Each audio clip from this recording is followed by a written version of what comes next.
أهل النوادي.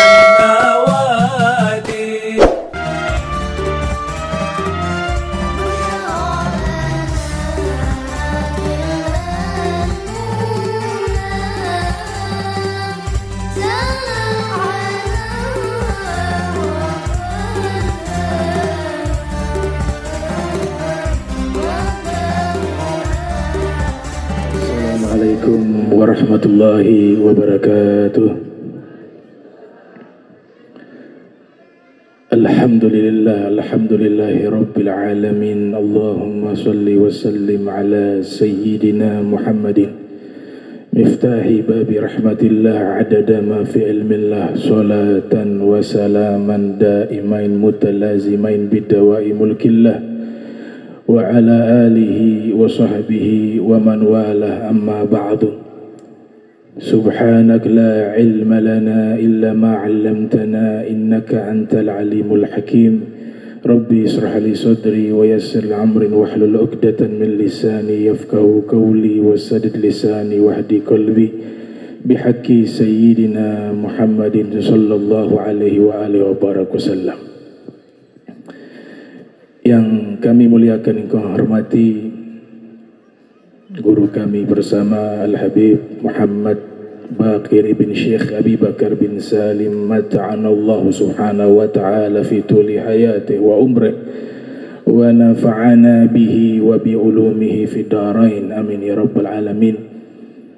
Kepada Bapak Kakesra, Bapak Ihsan yang mewakili Bapak Wali Kota, Al-Ustadz Mahruz, Kepala Basnas Maluku Utara beserta stafnya, ada Ami Alwi Albar, dan seluruh tamu undangan, para wali santri, para hadirin hadirat, terlebih khusus kepada panitia yang sudah bersusah payah sehingga bisa terlaksana perayaan Maulid di pagi hari yang cerah ini. Kita minta kepada Allah Subhanahu wa taala, mudah-mudahan hujan ditahan sebentar, nanti sudah pulang di rumah baru hujan. Ayo aminkan. Amin ya rabbal. Soalnya kasihan kalau hujan itu tanah turunan becek. Jadi mungkin berkat perkumpulan kita, mudah-mudahan Allah qabul doa kita. Bijahin Nabi wa awliya wa salihin. Al-Fatihah. Bismillahirrahmanirrahim. Alhamdulillahi rabbil alamin arrahmanirrahim maliki yaumiddin iyyaka na'budu wa iyyaka nasta'in ihdinas siratal mustaqim siratal ladzina an'amta 'alaihim ghairil maghdubi 'alaihim waladdallin, amin. Dan juga yang saya muliakan, ada tamu dari Pondok Pesantren Al-Fatah Ake Bocah. Ya, terima kasih para asatiza yang telah hadir, kepada seluruh guru-guru di Pondok Pesantren Sasa dan seluruh santri yang saya muliakan dan saya hormati. Perayaan Maulid Rasul sallallahu alaihi wasallam selain sebagai media mengenalkan kita kembali tentang sosok Nabi kita tercinta Sayyidina wa Maulana Muhammad sallallahu alaihi wasallam, ada pesan lainnya yang terkandung di dalam perayaan Maulid Nabi atau pembacaan kitab-kitab Maulid, yaitu memupuk lagi di dalam sanubari kita penghormatan, pengagungan kepada Nabi Muhammad sallallahu alaihi wasallam. Sehingga para ulama membuat satu keadaan khusus ketika membaca Maulid Nabi, disebut dengan mahallul qiyam, yang artinya tempat berdiri. Itu ekspresi penghormatan, itu ekspresi pengagungan, ta'ziman wa ikraman wa tauqira lil Mustafa Muhammad sallallahu alaihi wasallam. Jadi menghormati atau memuliakan itu adalah perintah dasar agama Islam. Saya teringat satu kisah. Ada seorang ulama, muarrikh faqih, syair, ahli sejarah, ahli fikih, sastrawan, bernama Al-Habib Abdurrahman ibn Ubaidillah As-Saqqaf. Beliau berguru kepada penyusun Maulid Simtid Durar, Al-Habib Ali ibn Muhammad Al-Habsyi. Itu salah satu guru beliau, dan juga Al-Habib Idrus Al-Habsyi. Beliau menulis kitab berjudul Idamul Qut fi Dzikri Buldani Hadramaut, yang membahas sejarah nama-nama kota yang ada di Hadramaut. Ada ulama juga terdahulu abad ke-5 sampai 6 Hijriah bernama Syekh Yaqut Al-Hamawi, juga menulis kitab tentang sejarah-sejarah nama-nama kota berjudul Mu'jamul Buldan, dengan pendekatan ilmu geografi dan geologi, dibahas secara spesifik di dalam kitab-kitab mereka.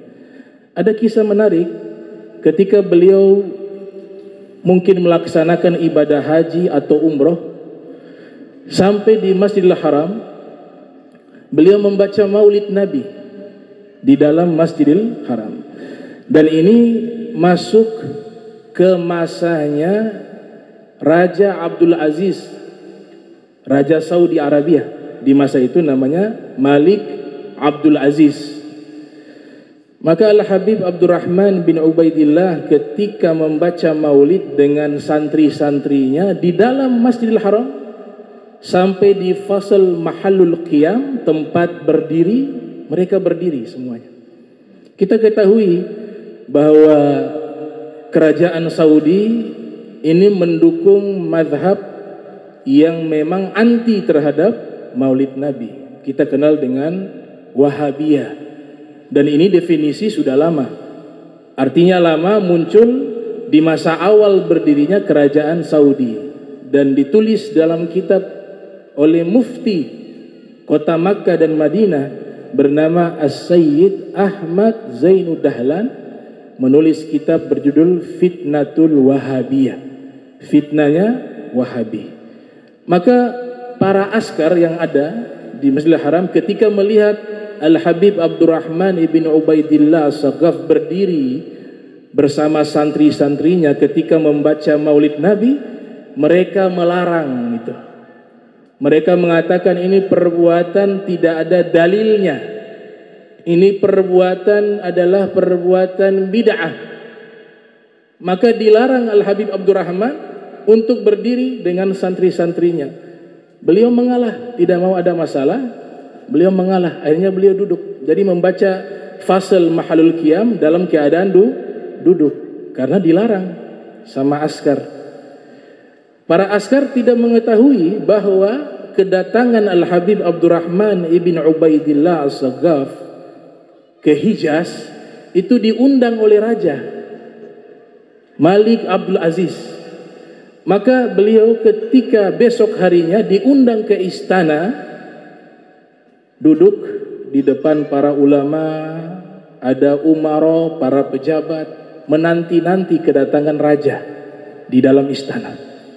Ketika Raja Abdul Aziz muncul, semua berdiri. Umaranya berdiri, ulamanya berdiri karena menyambut kedatangan raja. Hanya Al-Habib Abdurrahman bin Ubaidillah As-Saqqaf tidak berdiri, beliau duduk. Beliau tidak berdiri. Maka raja memperhatikan semuanya berdiri menghormati kedatangan saya, tapi ini ada satu orang tidak berdiri. Maka raja memanggil, itu panggil tuh yang tidak berdiri tadi, siapa dia? Maka dipanggillah.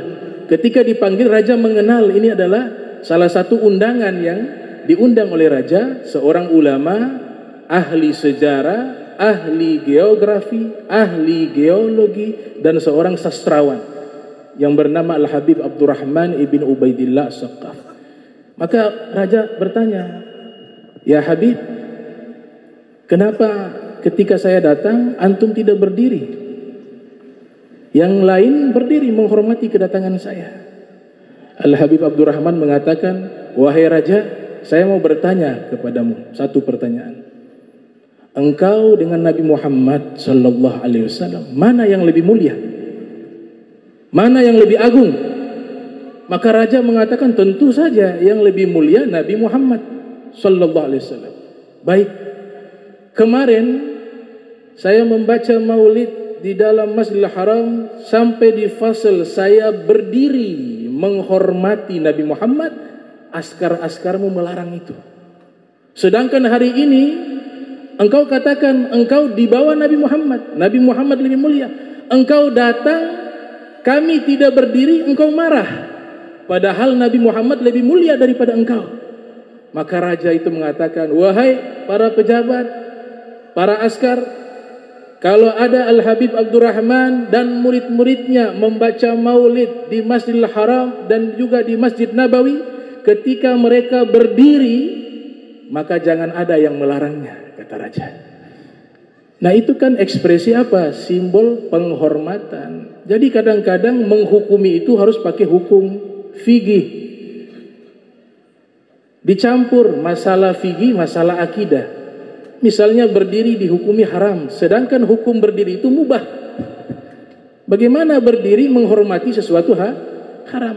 Padahal di dalam ajaran Islam, menghormati simbol-simbol yang dianggap mulia itu menjadi satu ibadah. Coba kita perhatikan satu ayat membahas tentang manasik haji. Khudzu anni manasikakum. Nabi katakan, ambil dariku cara berhaji kalian. Berarti Nabi yang contohkan itu.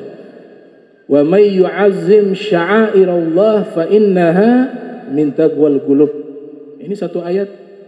Siapa yang mengagungkan simbol-simbol kebesaran Allah, tanda dalam hatinya ada takwa.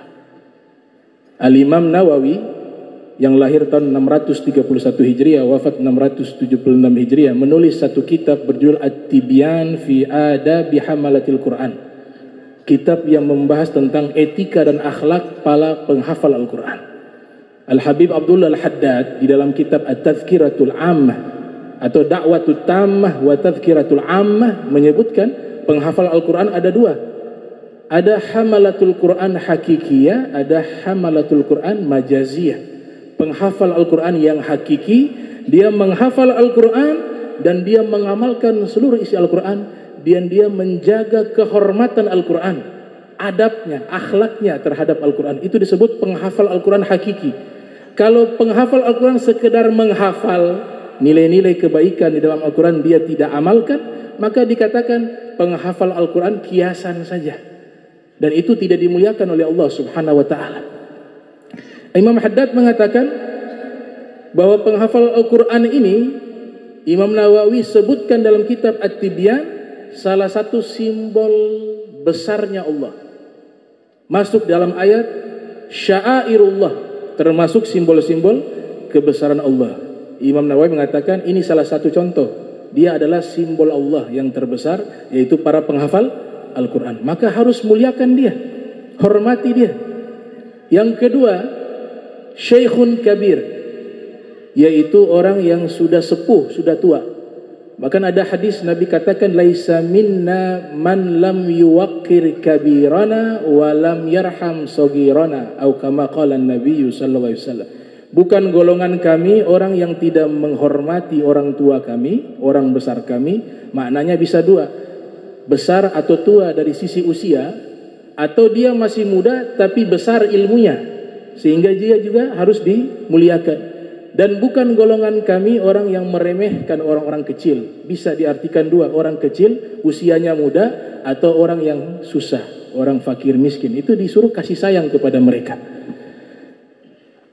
Al-barakah ma'a akabirikum, keberkahan bersama orang-orang tua kalian. Artinya orang tua itu adalah simbol Allah, kita wajib hormati. Yang ketiga, imamun adil, pemimpin yang adil. Dia seorang pemimpin dan dia seorang yang soleh dan adil. Itu juga adalah simbol-simbol kebesaran Allah. Ini yang dijelaskan oleh Imam Nawawi dalam kitab At-Tibyan. Begitu besarnya derajat pemimpin yang adil, sehingga gurunya Imam Syafi'i, Al-Imam Fudail bin Iyad, mengatakan, lau kanat li da'watun mustajabah la ad'u biha lil imamil adil, atau kama qala. Kata Fudail bin Iyad, seandainya saya memiliki satu doa mustajab, maka doa ini saya gunakan khusus kepada imam yang adil. Saya doakan dia agar dia bisa menjalankan jabatannya dengan adil dan baik. Nah sekarang Imam Nawawi berikan gambaran, kalau penghafal Al-Quran saja itu simbol-simbol Allah, dan juga orang yang sepuh itu simbol-simbol kebesaran Allah, pemimpin yang adil adalah simbol-simbol kebesaran Allah, bagaimana dengan Nabi Muhammad? Tentu simbol terbesar, simbol Allah yang paling terbesar adalah Nabi Muhammad sallallahu alaihi wasallam. Makanya Islam mengajarkan penghormatan kepada segala sesuatu yang punya nilai historis, sejarah. Kita punya ibadah manasik haji paling banyak itu. Ada namanya sa'i. Inna Safa wal Marwata min sya'airillah. Sesungguhnya Bukit Safa dan Marwah itu adalah simbol-simbol kebesaran Allah. Padahal hanya bukit. Apakah termasuk perbuatan yang berlebihan kita memuliakan hal itu, mengkultuskan hal itu? Tidak. Di sini Allah mengajarkan kita menghormati, menghargai simbol-simbol kebesaran Allah, karena Bukit Safa dan Marwah menjadi tempat bersejarah di mana dahulu seorang wanita soleha, ibunda dari Nabi Ismail, Siti Hajar, beliau lari kecil di situ. Dari Bukit Safa ke Marwah ingin mencari air atau mencari hafilah perdagangan yang lewat karena putra beliau kehausan, Nabi Ismail. Lihat, Allah hargai itu. Allah berikan penghormatan. Kita disuruh mengenang setiap melaksanakan ibadah haji dan umrah, kita sa'i. Kenapa? Karena di situ penghormatan Allah, ada nilai sejarah di situ. Bukan sekedar hanya bukit yang disusun oleh batu-batuan, tapi di situ ada nilai-nilai sejarah yang wajib kita muliakan, wajib kita hormati, bahkan menjadi hukum ibadah, jadi rukun. Ibadah haji kalau tidak sa'i gak sah, tapi dibayar dam masih ganti. Itu penghormatan Allah Ta'ala kepada simbol-simbol kebesaran Allah. Ada yang lebih dahsyat lagi, batu. Hajar Aswad itu batu, tapi simbolnya luar biasa. Sunnahnya dicium. Apakah itu mengkultuskan? Apakah itu berlebihan? Tidak. Kenapa mencium Hajar Aswad? Sebagai penghormatan kepada Hajar Aswad, batu yang Allah turunkan langsung dari surga. Hajar Aswad, sebagaimana hadis yang diriwayatkan oleh Imam Tirmidzi yang lahir tahun 209 Hijriah, wafat 279 Hijriah, di dalam sunannya, nazala Adam wa ma'ahu al-hajarul aswad minal jannah asyaddu bayadan minal laban fasawadathu khatoya bani Adam. Nabi Adam turun bersama Hajar Aswad dari surga. Dulu batu Hajar Aswad lebih putih daripada susu. Lalu dosa-dosa anak Adam membuat ia berubah menjadi hitam. Sunnahnya apa? Dicium. Kenapa dicium? Penghormatan kepada Hajar Aswad. Walaupun itu batu, sama seperti batu, tapi ada perbedaan. Yang lain batu di dunia, ini batu dari surga. Sunnahnya dicium. Kalau batu saja, syariat memberikan satu arahan untuk menghormatinya dengan simbol mencium. Bagaimana dengan Sayyiduna Muhammad sallallahu alaihi wasallam?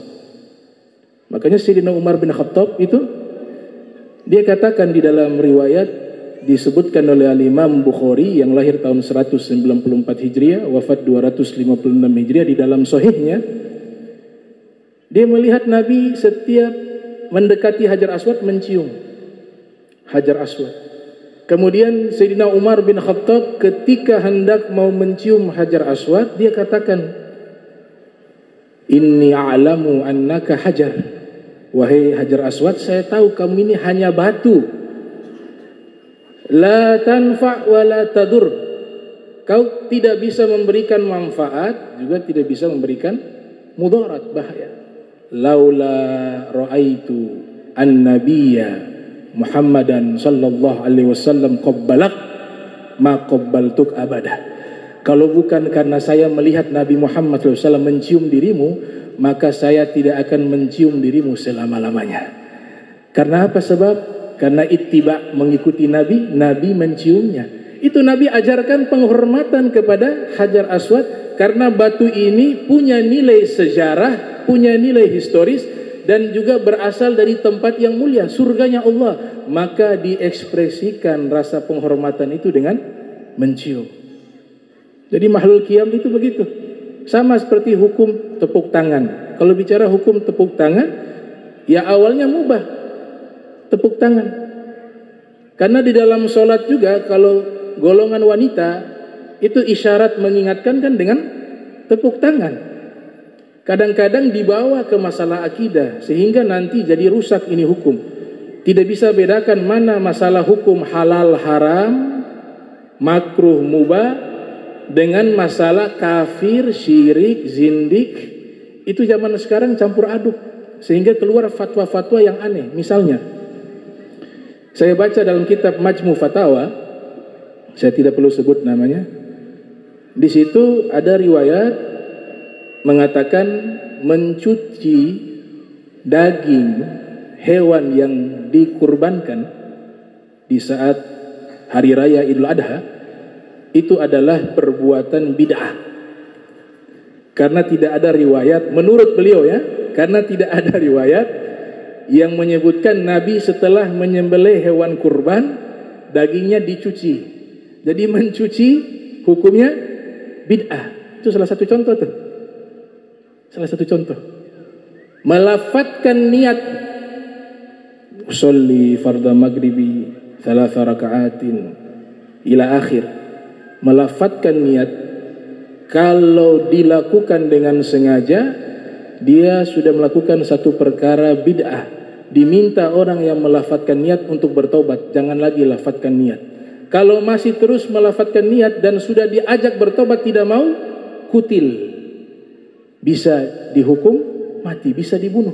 Nah ini sekarang ajarannya semacam ini, campur aduk, gak bisa bedakan mana masalah fikih, mana masalah akidah.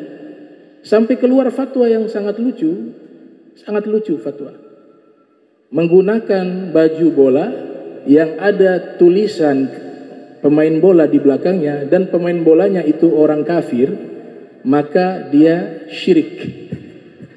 Jadi gak bisa, mafhumul mantuknya itu gak dapat, menempatkan masalah bukan pada tempatnya, sehingga nanti ayat-ayat yang menceritakan orang-orang musyrik, jangan ikuti bapak moyang kalian. Itu di Al-Quran kan sering tuh. Jangan ikuti bapak moyang kalian. Ini kan ceritanya, konteksnya kepada orang-orang musyrik, penyembah berhala. Ditarik ayat ini kepada orang Islam. Karena gak bisa bedakan mana masalahnya itu. Sampai diajarkan kepada kita, itu disebutkan, make jam tangan, ini fatwa juga nih. Make jam tangan di sisi kanan sunnah, di sisi kiri makruh. Nah jam tangan kan tidak ada di zaman Nabi. Dari mana bisa memvonis bahwa sunnahnya di kanan, makruhnya di kiri? Makanya para ulama-ulama ahli sunnah wal jamaah ada yang menggunakan di kanan, ada yang menggunakan di kiri. Karena memang yang buat tukang jam juga, sehingga keluar fatwa. Belum lagi hadis-hadis palsu. Hadis palsu. Ada hadis yang sahih, yang hasan. Al-habbatu sauda shifa'un min kulli da' illal haram. Ya. Jinten hitam obat dari segala penyakit kecuali tua atau kematian dalam satu riwayat. Ternyata dalam kitab Kashful Zunun atau Kashful Khafa, Al-Ajullani menulis kumpulan-kumpulan hadis-hadis palsu. Juga Ibnu Zawzi Al-Baghdadi yang lahir tahun 500-an Hijriah menulis kitab berjudul Kitab Al-Mawdu'at, kumpulan hadis-hadis palsu. Ditemukan satu hadis palsu, Bazinzan, Al-Bazinzan syifa'un min kulli da' illal mauta. Bazinzan itu artinya fofoki. Fofoki adalah obat dari segala penyakit kecuali kematian. Diteliti oleh ulama hadis, sanadnya tidak ada, rawinya tidak ada, tidak termaktub dalam kutubus sittah. Ternyata diselidiki oleh para muhaddisun, oh yang ngarang penjual fofoki. Karena kalah saingan, kalah laku dengan penjual jinten hitam. Jinten hitam laku, hadisnya ada. Walaupun tidak dibenarkan ya, mengobral dagangan biar laku, bawa ayat, bawa hadis. Walaupun itu ya riwayatnya adalah, gak ada masalah sih. Cuma lebih bijak lagi, jangan mengobral dagangan banyak mengeluarkan ayat-ayat dan hadis. Apalagi niatnya uangnya itu untuk pribadi. Kalau untuk umat silakan. Nah, pedagang fofoki ini kalah saingan dengan pedagang jinten hitam. Dia selidiki, oh dia laku karena ada hadis. Akhirnya dibuatlah hadis yang mirip redaksinya, tapi diganti dengan fofoki. Jinten hitam diganti dengan fofoki. Ya, di sini penempatan masalah itu kita harus bijak. Jangan mudah mengkafirkan, jangan mudah mengharamkan. Semua sudah ada alirannya, jalurnya. Kalau bicara akidah, ilmu tauhid, ilmu kalam, lihat para pakar tuh. Bagaimana sih menghukumi sesuatu jika dia kafir, dia syirik, itu tidak mudah. Makanya Profesor Dr. Syekh Ali Jum'ah mengatakan muslim itu disebut dengan as-su'bah. Artinya apa? Ketika seseorang sudah masuk ke dalam agama Islam, sudah sulit keluar dari Islam. Di sini kebalik, dikeluarkan orang dari agama Islam. Ada juga yang menarik, hari libur, hari Jumat bid'ah. Jadi karena tidak ada dalil Nabi pernah liburkan di hari Jumat. Ini yang lucu, Nabi belum buat sekolah zaman itu. Bagaimana bisa menetapkan hari libur? Jadi kadang-kadang akal ini dipakai. Ada juga pernah saya dialog dengan salah satu ulama lah, taruhlah. Dia seorang doktor di luar negeri, datang ke Ternate. Saya sempat dialog tuh. Karena ketika mau foto, dia teriak, haram foto. Saya kaget. Lucunya lagi, rekam halal. Foto haram, rekamnya halal. Baik. Saya selesai acara, saya tinggalkan, saya dipanggil sama beliau. Tadi khutbahnya bagus, karena waktu itu saya khutbah Jumat. Cuma itu toha jangan artikan ya habibi, jangan artikan ya Muhammad, bid'ah katanya. Itu riwayat lemah. Oh, berarti ini dia. Saya mau luruskan perkara tadi. Saya mengatakan, ya Syekh, antum katanya lulusan Al-Azhar, doktor lagi. Nah, saya mau tanya tadi. Sudah yang toha tadi, antum kan mazhab Maliki, karena dia datang imam tidak baca bismillah. Ketahuan dari bacaan, kalau tidak baca bismillah di surat Fatihah, mazhab Maliki. Kalau mazhab Hambali, mazhab Hanafi dibaca secara sir. Kalau mazhab Syafi'i harus dibaca.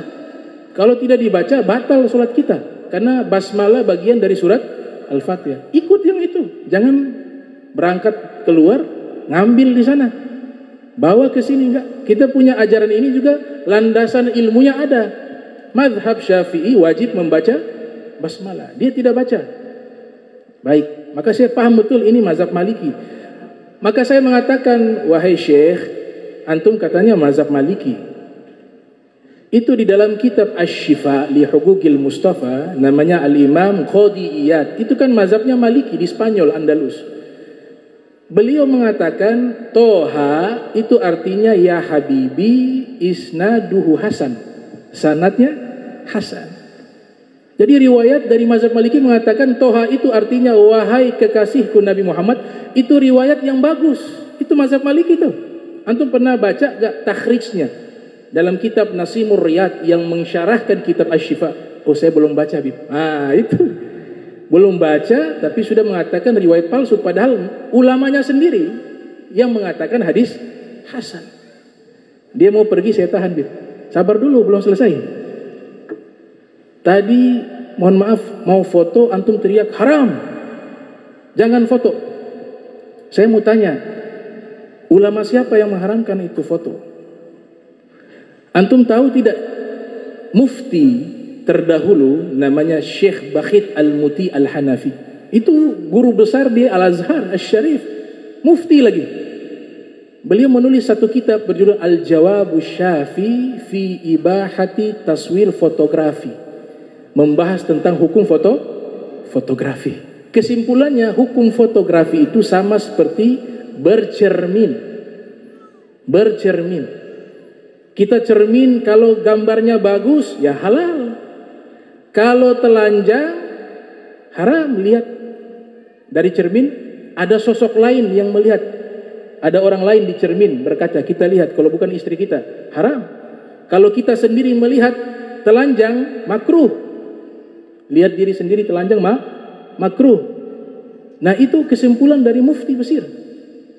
Lantas dari mana antum mengatakan haram? Padahal ini guru besar Al-Azhar yang tempat antum sekolah. Dia mengatakan, Ibnu Taimiyah mengatakan haram. Lebih lucu lagi, saya bilang, Ibnu Taimiyah itu zamannya belum ada foto. Foto itu baru. Foto pertama kali digunakan di Prancis, bukan di Suriah, di Prancis. Hitam putih dulu, baru berubah foto warna. Bagaimana? Gak bisa jawab. Kemudian saya katakan, nah, yang saya heran, hukum rekam halal. Itu aneh bagi saya. Padahal hukum rekam dengan foto sama. Karena kalau kita lihat video, kita pause kan jadi foto. Pause kan dia berdiam. Pause. Berarti ketika pause haram.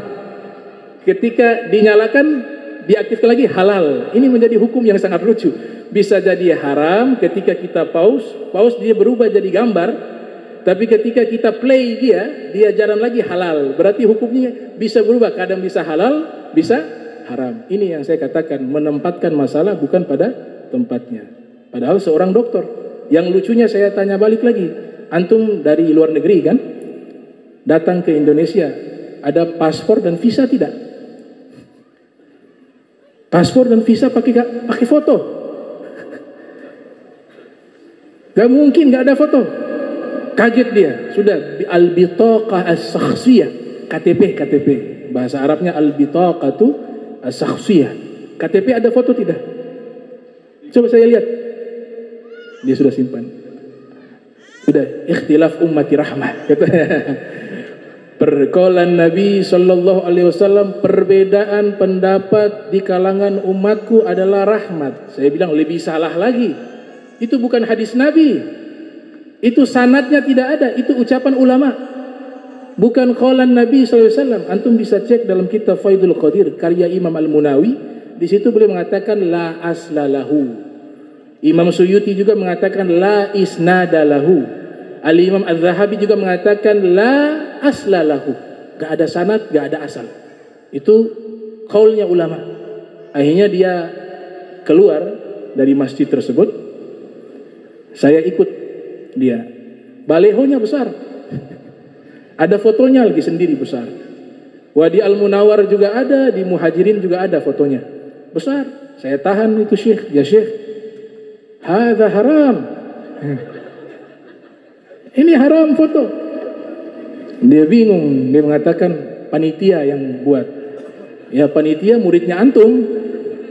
Gitu. Akhirnya dia pergi. Ini yang saya ingin sampaikan. Kita jadi orang Islam itu harus cerdas. Kalau bicara akidah, jangan baca kitab hadis. Baca kitab akidah. Bicara hukum, baca kitab fikih.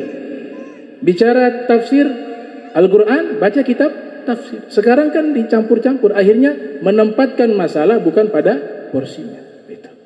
Dan di dalam Islam, alhamdulillah, semua ilmu sudah diterangkan oleh Nabi dan disimpulkan oleh ulama. Tidak ada satu masalah dalam kehidupan kita, melainkan sudah ada keterangan hukum, keterangan, bimbingan, petunjuk yang sumbernya dari Nabi Muhammad sallallahu alaihi wasallam. Contoh, Khalifah Umar Abdul Aziz, untuk kita bertamu saja, menjenguk orang sakit ada ilmunya. Menjenguk orang sakit ada ilmunya. Ini kejadian. Khalifah Umar ibn Abdul Aziz pernah sakit. Beliau seorang khalifah ya, Daulah Umayyah tahun 99 sampai 101 Hijriah beliau memimpin. Ketika beliau sakit, ada yang menjenguk. Orang yang menjenguk melihat keadaan Khalifah Umar ibn Abdul Aziz. Dia bertanya, wahai Umar ibn Abdul Aziz, engkau sakit apa? Dia katakan, saya sakit ini. Wah, ini sakit parah ini. Dikatakan, banyak kenalan saya meninggal gara-gara penyakit ini. Dia sebutkan di hadapan Khalifah Umar ibn Abdul Aziz yang dalam keadaan sakit. Ini kunjungi atau menjenguk orang sakit tanpa ilmu. Cerita kematian dilarang menceritakan di hadapan orang sakit. Memutus optimis dia untuk sembuh. Coba ada orang sakit, kan ada alat tuh, yang jantungan tuh. Dia naik berapa. Yang datang menjenguk semuanya cerita mati, coba. Pasti dia turun. Nah, ini berbuat baik tapi tidak pakai ilmu. Akhirnya Khalifah Umar ibn Abdul Aziz mengatakan, ya fulan, kalau ada orang sakit, jangan kau ceritakan kematian dan menakuti-nakuti dirinya. Jangan pernah menceritakan kematian kepada orang yang sedang sakit parah. Jangan. Dan jangan pernah lagi engkau jenguk saya setelah keluar dari tempat ini. Itu pesan dari Khalifah Umar ibn Abdul Aziz. Jadi begitulah Islam, semuanya diatur. Lempar jumroh, itu kan simbol melempar dan melawan syaitan. Tapi setannya tidak ada di situ. Setan itu ada di mana-mana. Tapi itu sebagai simbol bagaimana kita harus melawan kejahatan. Simbolnya dengan lempar jumroh. Gitu. Nah, setan ini yang pertama adalah iblis. Iblis ini disebutkan oleh Al-Imam As-Suhaili yang lahir tahun 508 Hijriah, wafat 581 Hijriah, meriwayatkan dalam kitab Ar-Raudul Al-Unf. Beliau ini ulama Spanyol yang mengarang kitab Sirah Nabawiyah. Dia katakan dalam kitab tersebut, anna iblisa ronna arba'a ronnatin. Iblis itu pernah menangis dengan 4 kali tangisan. Bayangkan, iblis saja pernah menangis, apalagi manusia. Iblis disebutkan namanya Azazil Wakil Harith, nama aslinya. Iblis julukan. Makanya ada satu kitab berjudul Talbisu Iblis. Talbisu Iblis. Dia menangis, dikatakan oleh Imam As-Suhaili, menangis pertama iblis ketika ronnatun hina lu'in, ketika dilaknat oleh Allah. Bu'dan anir rahmah, makna laknat dijauhkan dari rahmatnya Allah. Kenapa dia dilaknat? Karena tidak mau taat. Ketika Allah perintahkan sujud penghormatan kepada Nabi Adam, wa idh qulna lil malaikati isjudu li adama fasajadu illa iblis aba wastakbar wa kana minal kafirin. Iblis tidak mau sujud, maka Allah melaknatnya. Alasannya apa? Allah tanya. Dan juga diabadikan di dalam Al-Quran, ma mana'aka alla tasjud idh amartuka. Wahai iblis, apa yang menghalangi dirimu tidak mau sujud kepada Nabi Adam ketika aku perintahkan dirimu? Apa kata iblis? Qala ana khairun minhu. Alasannya, saya lebih baik dari dia. Khalaqtani min nar wa khalaqtahu min tin. Kau ciptakan saya dari api, kau ciptakan Adam dari tanah. Nah, ini juga ada hikmah, saudara-saudara sekalian. Jangan biasa menggunakan kata ana terlalu banyak.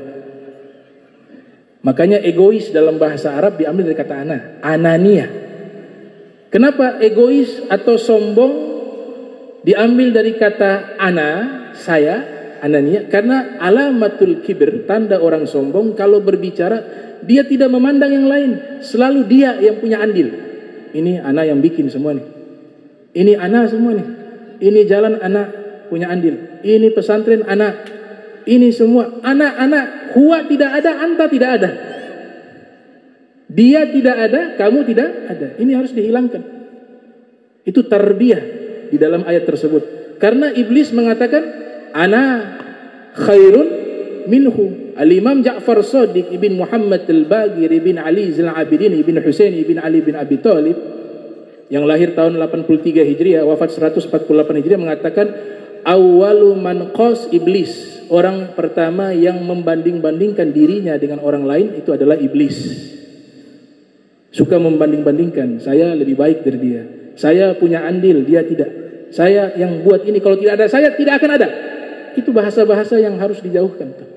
Tidak ada satu manusia melakukan sesuatu atau dia berhasil menggapai sesuatu, pasti di dalamnya ada andil-andil manusia lainnya. Maka kata ana itu tidak boleh dipakai. Nah, kadang-kadang kita menunjukkan sikap seakan-akan sebagai musuhnya iblis. Di hadapan orang banyak kalau sebut nama iblis laknatullah alaih. Laknatullah alaih. Tapi di saat sendirian dia bermaksiat kepada Allah. Sayyidina Ali bin Abi Thalib mengatakan la tasubanna iblisa fil alaniyati wa anta sadiquhu fisir. Jangan kalian mencaci maki iblis, melaknat iblis di hadapan orang banyak, tapi di saat engkau sendiri kau menjadi teman dekatnya iblis. Itu namanya khianat. Di depan kelihatan baik, di dalam khianat. Di depan dia hormati orang ini, dia puji, dia sanjung. Di belakangnya dia jelekkan, dia jatuhkan harga dirinya. Itu sama seperti iblis. Punya sifat hasad, kibir, dia merusak semuanya itu amal. Yang kedua, iblis itu pernah menangis ronnatun hina uhbita. Dia menangis ketika diusir dari surga dan diturunkan ke dunia. Di saat itu iblis menangis. Allah Ta'ala berfirman, ihbitu ba'dukum li ba'din adun walakum fil ardi mustaqarrun wa mata'un ilahin.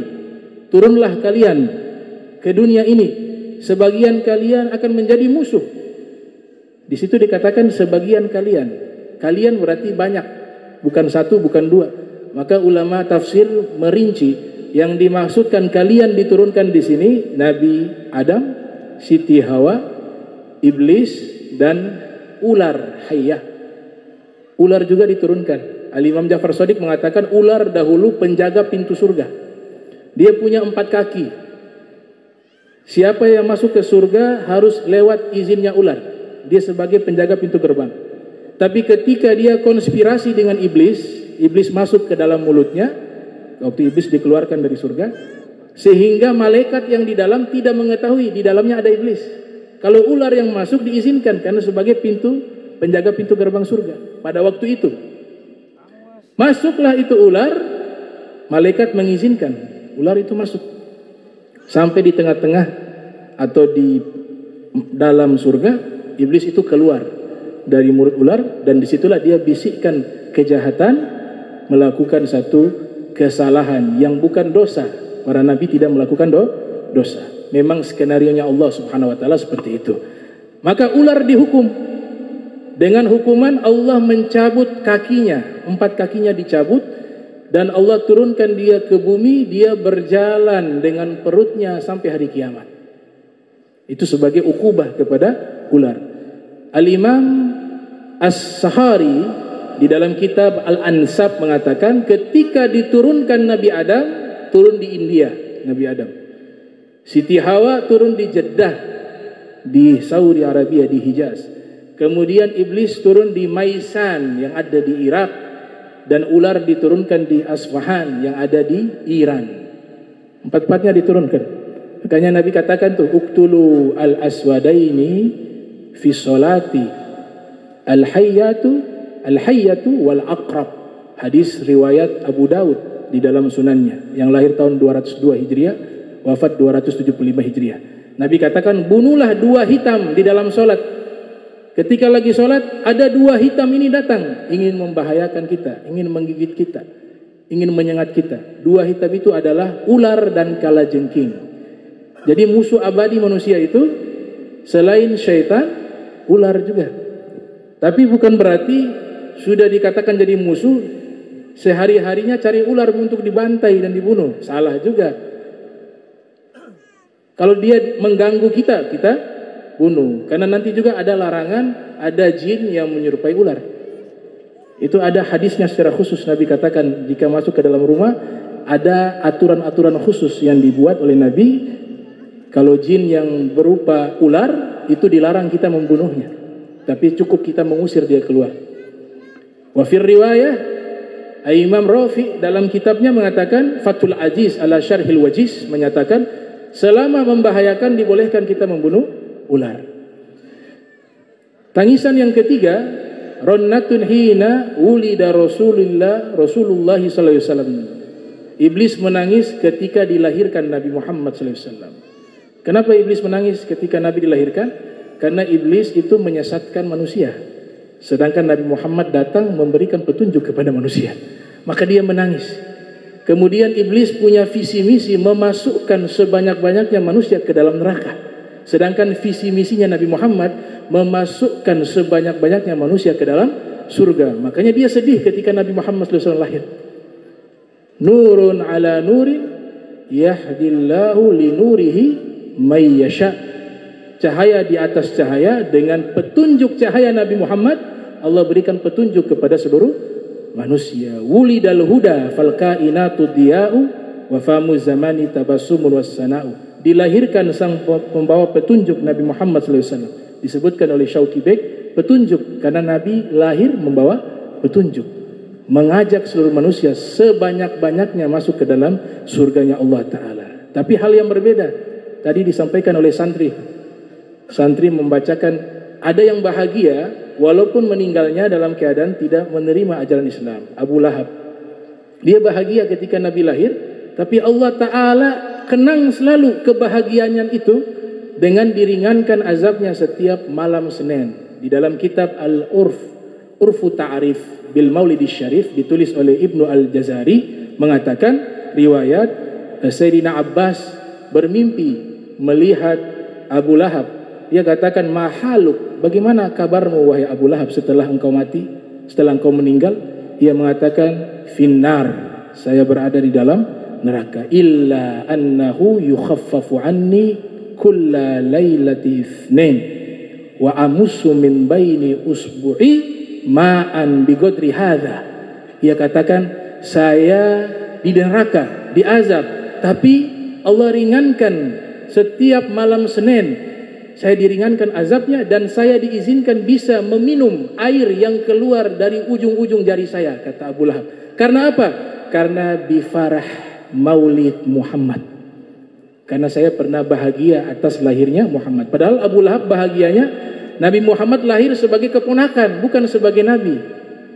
Bagaimana kalau dia berbahagia kelahiran Nabi Muhammad lahir sebagai seorang nabi? Tentu hidayah itu akan masuk ke dalam hati. Tapi ini kita serahkan kepada Allah. Semua itu mungkin di tangan Nabi Muhammad SAW. Syafaat itu Allah berikan kepada Rasul sallallahu alaihi wasallam. Nasruddin Ad-Dimashqi mengatakan tadi, "Idza kana hadza kafiran jaa dhammuhu wa tabbat yadahu fil jahimi mukhallada. Ata annahu yaumal itsnain daima yukhaffafu anhu lis-sururi bi Ahmada. Fama dhannu bil abdil ladzi kana umruhu bi Ahmada masruran wa mata muwahhida." Maka keluarlah syair dari seorang ulama asal Syam bernama Syekh Nasruddin atau Syekh Samsuddin Ibn Nasruddin Ad-Dimashqi mengatakan, ini orang kafir sudah datang celaan di dalam Al-Quran, dia berada di neraka jahim. Akan tetapi dengan sebab dia berbahagia atas kelahiran Nabi Muhammad, Allah ringankan azabnya setiap hari Senin. Bagaimana kiranya jika ada seorang hamba sepanjang umurnya dia berbahagia di dalam mengekspresikan rasa bahagianya atas kelahiran Nabi Muhammad sallallahu alaihi wasallam. Dan yang terakhir, iblis pernah menangis yang terakhir, ronnatun hina unzilat al-Fatihah, ketika diturunkan surat Al-Fatihah. Kenapa iblis menangis ketika diturunkan surat Al-Fatihah? Karena surat Fatihah ini istimewa. Tidak pernah Allah berikan kepada nabi manapun. Suratul Fatihah Allah berikan khusus kepada Nabi Muhammad sallallahu alaihi wasallam dan umatnya. Dan ini surat dia tersendiri. Kan kita percaya Al-Quran itu di Lauhul Mahfuz. Itu dia terpisah dengan surat Fatihah. Semuanya itu yang 114 surat kurang satu, dia turun semua secara bertahap, tapi Fatihah ini dia tersendiri. Makanya dalam Al-Quran itu dipisahkan tuh. Walaqad atainaka sab'an minal mathani wal Qur'anal azim. Sungguh kami telah berikan kepadamu 7 pujian, surat Fatihah, dan Al-Quran yang agung. Kenapa Allah pisah? Bukankah Fatihah itu termasuk Al-Quran? Kenapa pakai kata dan di situ? Dan itu memisahkan sesuatu yang berbeda. Ja'a Zaidun wa Amrun. Di dalam ilmu nahu, telah datang Zaid dan Amr. Menggunakan kata dan berarti Zaid itu orang lain, Amr juga orang lain. Berarti Fatihah lain, Al-Quran juga lain. Itu maknanya bukan begitu. Takriman wa ta'ziman li suratil Fatihah, sebagai penghormatan khusus bahwa surat Fatihah ini istimewa. Allah hanya berikan kepada Nabi Muhammad, dan Allah pisahkan dia dengan Al-Quran ketika menyimpan di Lauhil Mahfuz. Makanya substansi Al-Quran semuanya kembali ke surat Al-Fatihah. Surat Fatihah kembali kepada basmalah. Basmalah kembali kepada huruf ba. Huruf ba kembali kepada 1 titik. Dan rahasia ilmu 1 titik ini Nabi wariskan kepada Sayyidina Ali bin Abi Thalib. Makanya Sayyidina Ali mengatakan, ana nuqta allati tahtal ba. Saya adalah titik yang berada di bawah huruf ba, kata Sayyidina Ali bin Abi Thalib. Nah, diturunkan ini surat Fatihah dalam riwayat Muslim.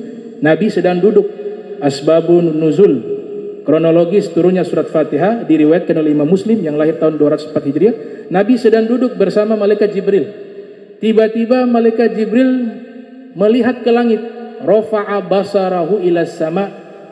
Faqala ya Rasulullah, hadza babun minas sama'i futih ma futih qat. Wahai Rasulullah, ini pintu langit terbuka, kata malaikat Jibril kepada Nabi Muhammad SAW. Pintu langit terbuka dan belum pernah terjadi dan tidak akan terjadi. Pintu langit itu terbuka.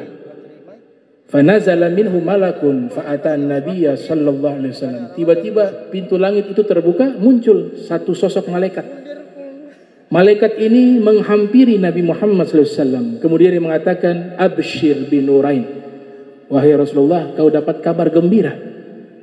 Kau diberikan 2 cahaya yang agung. Utitahuma lam yu'tahuma nabiyyun qablaka. Yang 2 surat ini tidak pernah Allah berikan kepada nabi manapun sebelum engkau. 2 surat ini khusus diberikan hanya kepada engkau, wahai Nabi Muhammad sallallahu alaihi wasallam. Yang pertama, Fatihatil Kitab, suratul Fatihah.